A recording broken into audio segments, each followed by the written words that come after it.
भागवत महापुराण की जय। परम मंगलमय प्राप्त अखिलेश्वर अकारण करुणा वरुणालय भक्तवांचित कल्पतारों से तरिरोध विनीत पीताम्बरधारी श्री बालकृष्णलाल की वाडमय प्रतिमूर्ति श्रीमद् भागवत महापुराण को प्रणाम। कृष्णाय वासुदेवाय हरि परमात्मने प्लवकेशनाथाय गोविंदाय नमो नमः। प्रथम श्री खेड़ापति महाराज को प्रणाम करते हुए, भगवान श्री महाकालेश्वर को प्रणाम करते हुए, श्री माँ जगतजननी भगवती ने विराजमान है उनको प्रणाम करते हुए, अन्यथा समस्त देवी देवता जितने स्थापित देवता स्थान देवता है सभी पितृ देवता है सभी को प्रणाम करते हुए अतः श्रीमद् भागवत महापुराण को प्रणाम करते हुए, परम पूज्य गुरुदेव जी के चरणों में प्रणाम करते हुए, जो हमारे यहाँ त्रिवेणी संगम है, गुरु महाराज का त्रिवेणी संगम में सभी यहाँ विद्वान जन विराजमान हैं। कहते हैं कि गुरु ब्रह्मा गुरु विष्णु गुरु देवो महेश्वरा गुरु साक्षात परम ब्रह्मा तस्मै श्री गुरुवे नमः। प्रथम में गुरु ब्रह्मा के रूप में हमारे सामने साक्षात परम ब्रह्म गुरुदेव विराजमान है, उनके चरणों में कोटि कोटि प्रणाम करता हूँ। अन्यथा विष्णु के रूप में दूसरे गुरुदेव जो विराजमान है उनके चरणों में प्रणाम करता हूँ। अतः महेश के रूप में श्री गुरुदेव विराजमान है, उनके चरणों में प्रणाम करता हूँ। और समस्त विप्रजन जितने बैठे हुए हैं सभी गुरुजन सभी को प्रणाम करता हूँ।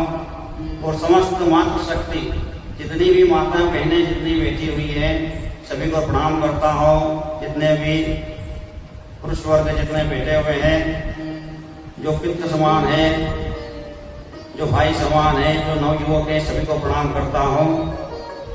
मैं आपके सामने श्रीमद् भागवत कथा का प्रवचन करने जा रहा हूँ, पहली बार कर रहा हूँ। इसमें अगर कोई त्रुटि हो, कोई गलती हो या कोई कथा अगर छूट जाती है तो क्षमा करना। बोलिए भागवत महापुराण की जय। श्री कृष्ण गोविंद हरे मुरारी हे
रामचंद्र भगवान की जय।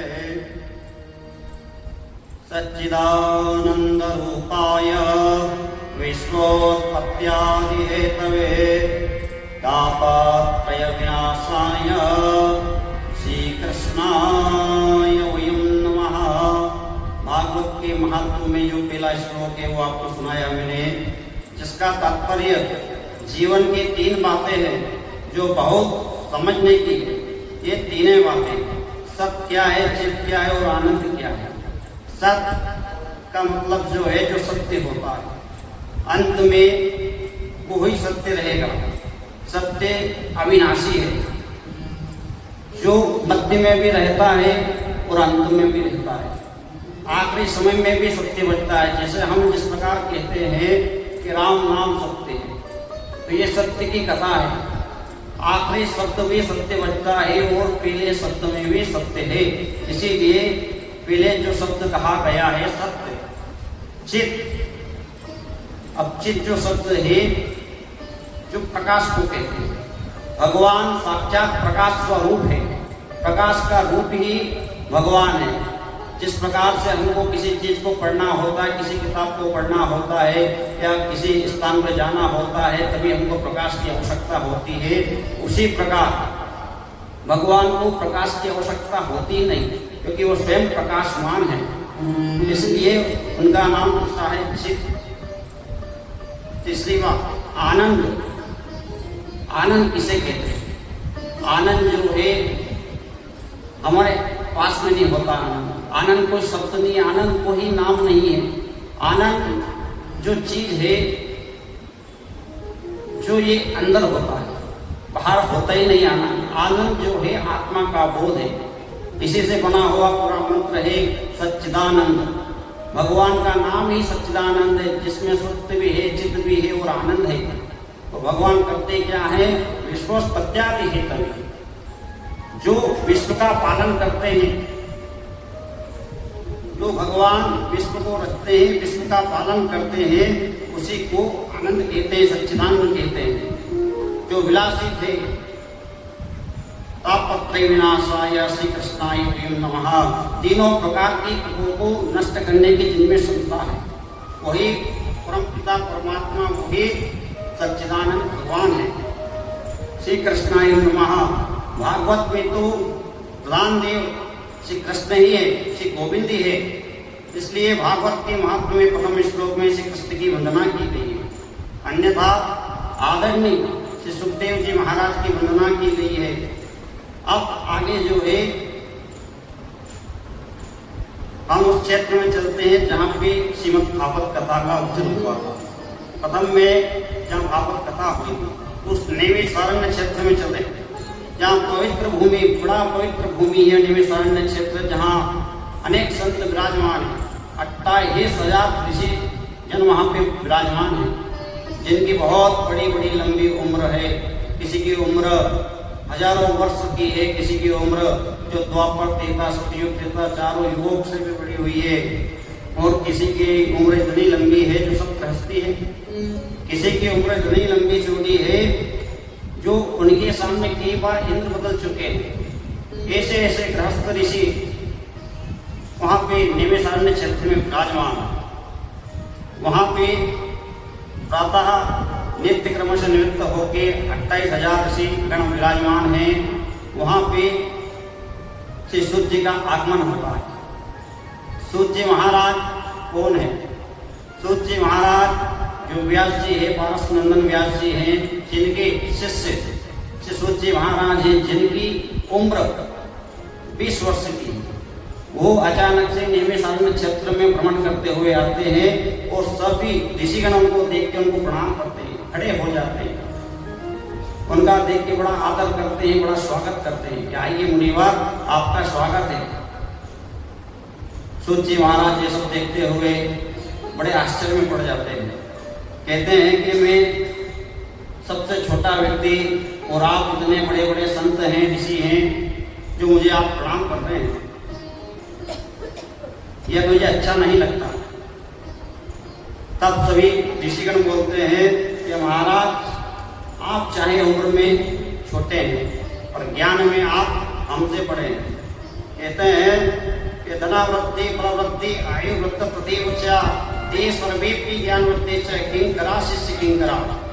कोई व्यक्ति बल में बड़ा होता है, कोई आयु में बड़ा होता है, कोई कदाचित धन से बड़ा होता है, किंतु जो ज्ञान में बड़े होते हैं वो सबसे बड़े होते हैं। इसलिए सूत जी आप देखने में छोटे लगते हैं, लेकिन अज्ञान रूपी अंधकार जो मानव के हृदय में बैठा हुआ है उसे दूर करने में आप करोड़ों सूर्य के समान हैं। आप हमें कोई ऐसी कथा सुनाएं जिससे संसार के लोगों का कल्याण हो सके, उनका दुखों का नाश हो सके। सोनकाल ऋषि ऐसा प्रश्न सूत जी महाराज से पूछ रहे थे कि संसार के लोगों के कृष्ण की कैसी प्राप्ति होगी, किस प्रकार उनके दुखों का विनाश होगा, ऐसा साधन बताओ कि गोविंद से कैसे मिलना होगा। इसको सुनकर सूत जी महाराज गदगद हो गए और ऋषियों से बोले, आपने बिल्कुल सही प्रश्न पूछा है। हम लोग जन्म लेते हैं, बड़े होते हैं, नंगे होते हैं, युवा होते हैं और वृद्ध हो जाते हैं और मर जाते हैं। जीवन के पहलू को हमने समझा ही नहीं और समझने का प्रयास भी नहीं किया। लोग ऐसे ही अपने जीवन को बर्बाद कर देते हैं। हमारा जीवन क्या है, ध्यान दें। एक बहुत बड़ा अजगर सर्प है और अजगर सर्प ने अपने विशाल मुंह को खोल रखा है और उसके मुंह में जो मैं बैठा हूँ, आप मेरे शरीर सुरक्षित कब तक है, जब तक वो अजगर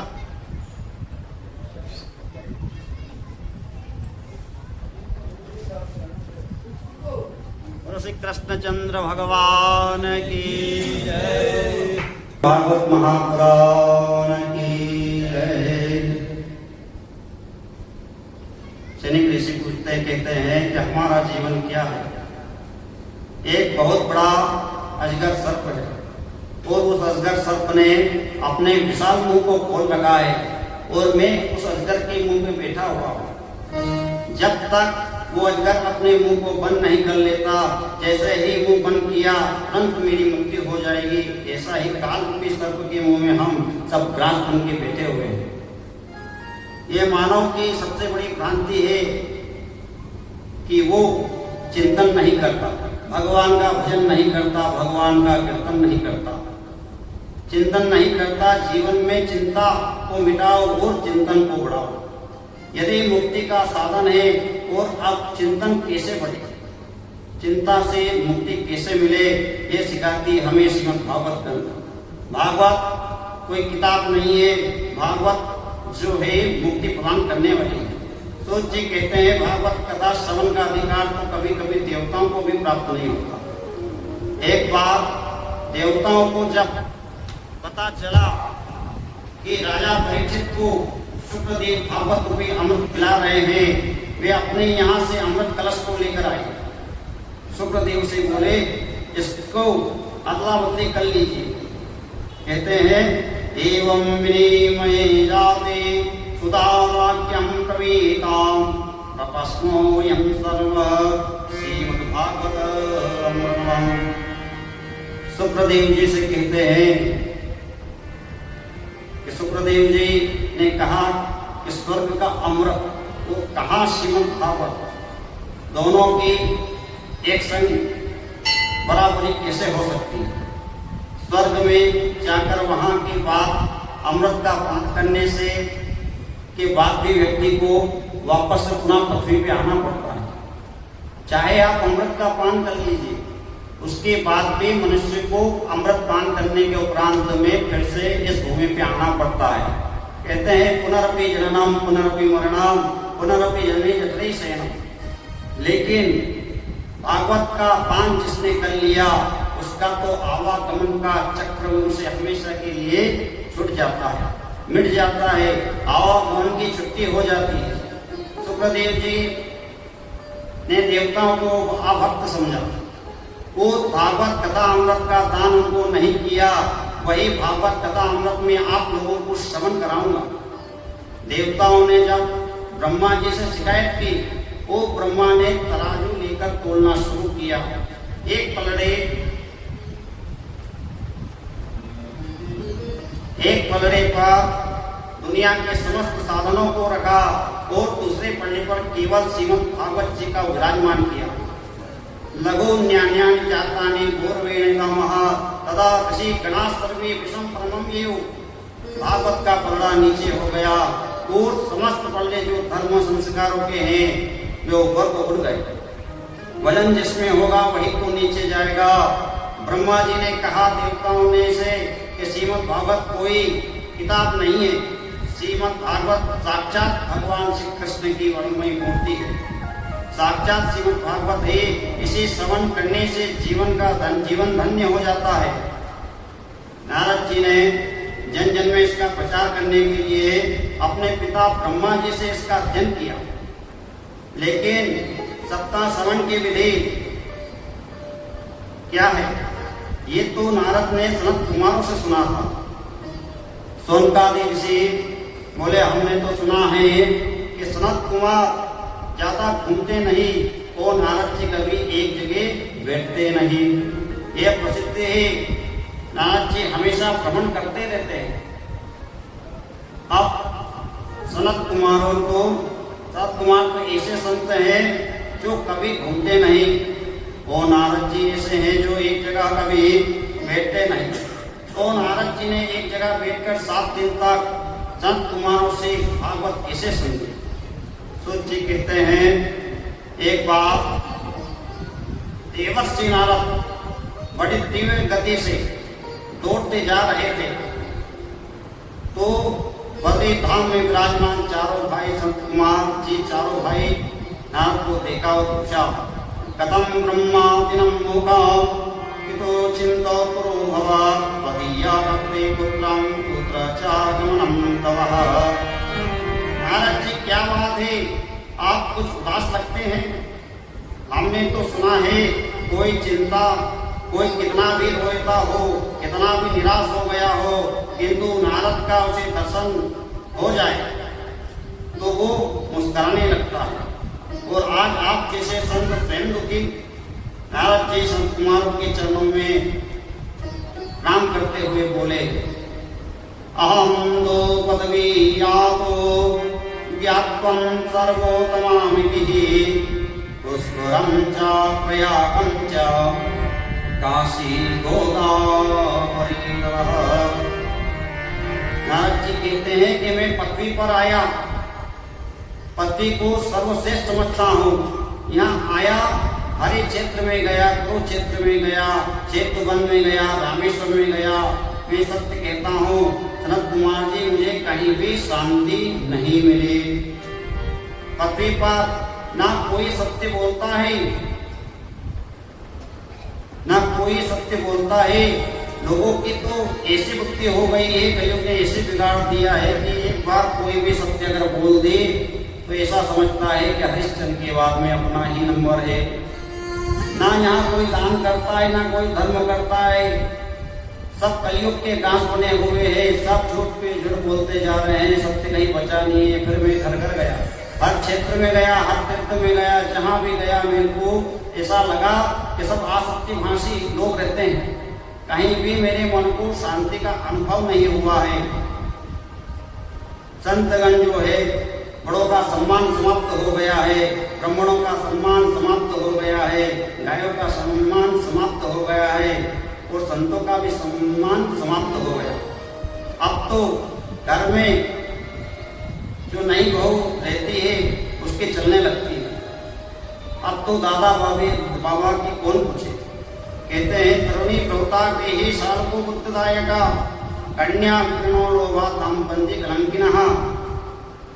समर्थ कुमार बोले घर में नई बहू की यदि चलती है तो ये तो गलत बात नहीं है, पर घर की बहू की चलनी ही चाहिए। लेकिन बड़ों का बड़ा काम कोई करे तो दादा से बाबा से अपने बुजुर्गों से सलाह लेनी चाहिए, लेकिन ऐसा नहीं होता है। अब तो सलाह लेने के लिए अपने साले साहब को बुलाते हैं, वहाँ फोन लगाते हैं, साले साहब को बुलाते हैं और सारी सलाह उनसे लेते हैं। इतना अधर्म बढ़ गया है, इतना कलयुग ने सभी की बुद्धि को भ्रष्ट कर रखा है। मुझे कहीं भी शांति का अनुभव नहीं हुआ है। अधर्म का मित्र जो कली है उसने लोगों की बुद्धि को विकृत बना दिया है।